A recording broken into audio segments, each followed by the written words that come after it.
I don't know about you, but are you seeing the social types everywhere? So I saw some clips recently on the RoboCop movie, the 2014 version, and it was so clear to me, like just watching the characters, not their 512 type, not the Myers-Briggs type, but the social types. The social types, it was so clear that RoboCop, it was like the 3s and 4s were the good guys, and the 1s and 2s were the bad guys, which you know, that sounds pretty normal.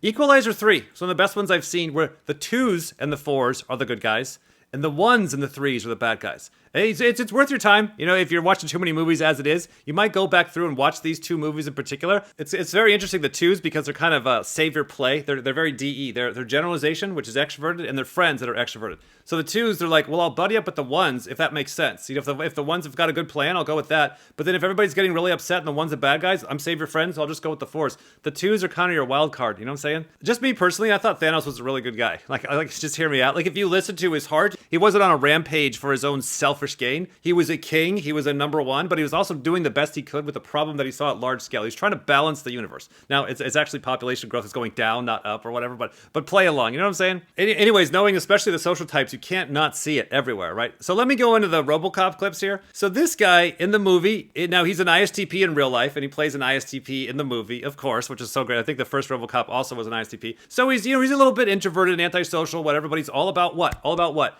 His duty and his family. So he kind of plays the role of the social 4, where he's like, look, I just want to be a cop. I just want to be either dead or not dead. And I want to engage with my family. That's it. He just cares about his family, and he just cares about his job. He doesn't care about this big RoboCop scam, you know, because the 1s and the 2s are like, hey, let's do a promotional thing. Let's do a scam. It's not just like, let's fix this guy up and bring him back from the dead to be a nice guy. No, this is a funding thing. This is a PR thing. The 1s and the 2s, they got a scam. So Jim Gordon here plays the good guy number 3. I love how they use like the same characters, like this, like, are you helping Batman at night and RoboCop during the day? I think so. So Gordon here, he's the number 3. So he's like the scientist, and he's like specializing in his job. He's like, all right, let me bring this guy back to life. Let's make a robot human cop.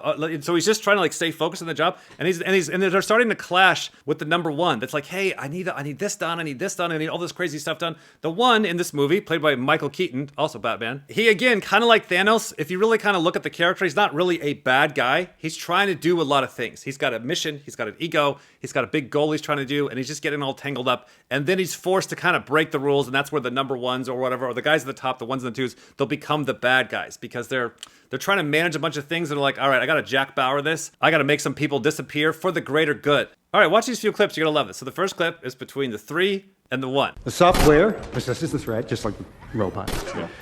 And it sends the information to the brain. Alex's brain receives the information and decides what to do with it based on his emotional and cognitive abilities, like any man would. Right. Then the brain relates this to the AI module, and a year later. Our computers finished the job. Raymond, you wanted a man inside a machine, and that's what you've got. But the human element will always be present. Fear, instinct, bias, compassion, they will always interfere with the system. Okay, but damn it. The 3s are like IJ sensory. They're like, this is my job, this is literal, I gotta make this work, I'm responsible to reality. And the 1 is kind of like, you're not seeing the vision. I've got to give the American people something they can root for, something aspirational, American right? people. They have to believe in this thing. Pretty good. That's not, I don't know how to sell. Okay. You and I have got a release date. And we've got to make it, okay? So I don't care how you do it. I'm asking you, come on, can you help me? Just get him to do that. Him to do that. It's a machine. I know, but it's a man inside a machine. No, that's a man inside a machine, right there! And his life depends on it, and the future of Omnicorp depends on it, so get your ass back to China and get it fixed. I don't care how you do it, just go do it.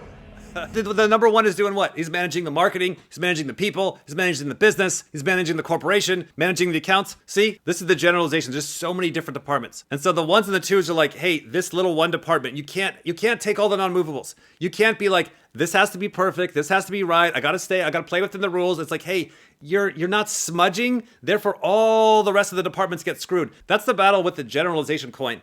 It's like, look, you're going to have to do 80%, 60%. You're going to have to dumb your shit down because I got to make all of these departments move. You know what I'm saying? Like, you don't have to agree with either one. You don't have to pick a side. I'm seeing both people's points of view, right? Now watch, here comes the doofus number 2 guy. He comes in, and number 2, think about the 2s being very double extrovert. He's like, well, the people, and all the people like this, and the number 2 doesn't have an ego, doesn't have a flex, doesn't have a goal. And the number 1 is like, hey, great, number 2, hey, great. No, you got to go with the flex. You got to go with what we think is the best. Raymond? Yeah. We just ran focus groups at Ryan Correctional Facility. We call this combat mode. It really put the fear of God into the prisoners. Yeah, that's okay. Get a load of this. What's that? He transforms. Kids love it. Really? Focus group numbers through the roof. Really? Oh, yeah. That's really embarrassing.